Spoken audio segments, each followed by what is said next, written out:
ሙሉጌታ ከበደ እባላለሁ። አሁን የምንገኘው እርሻዬ ውስጥ ነው።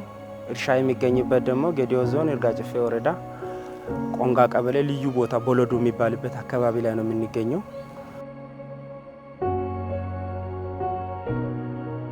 እኔ የመጀመሪያ ወደዚህ ስራ ሲገባ ከቤተሰብ ባገኘሁት እርሻዬ ላይ 6.8 ሄክታር አካባቢ በሄክታር መሬት አለኝ። በዛ መሬት ላይ በዘመነ መልክ የተሻሻለ ዝርያ 7410 እና 12 የሚባለውን ተክዬ በዚህ በግብርና እርሻ በቡና ስራ ላይ ነው ተሰማርቼ የሚገኘው።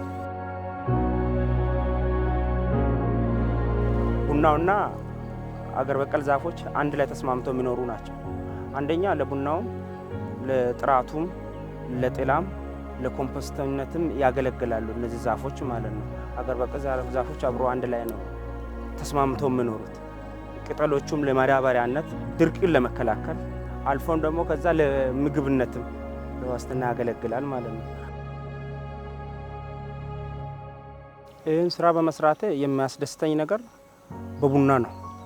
ቡና በጣም ነው የሚያስደስተኝ። ቡና ለእኔ ብቻም ሳይሆን ለሀገርም ለኢኮኖሚ ጥሩ ገቢ የሚያስገኝ ነገር ነው።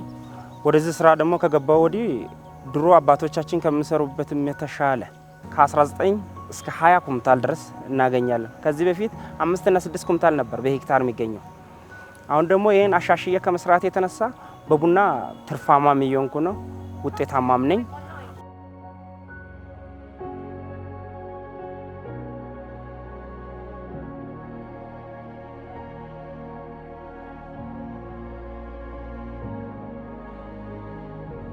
የምነግራቸው ነገር ቢኖር ቀጥታ ቡናውን መጠጣት ብቻ ሳይሆን ቡናው ከምን እንደሚዘጋጅ እንዴት እንደሚዘጋጅ ወርደውና ከአርሶ አደሩ ጋር ግንኙነት አድርጎ እንዴት እንደሚሰራ አይተው የአርሶ አደሩን ቡና ቤት ገብቶ ጠጥቶ እንኳን ቢያይ ደስ ይለኛል። እሱን ነው መልእክት ያለኝ።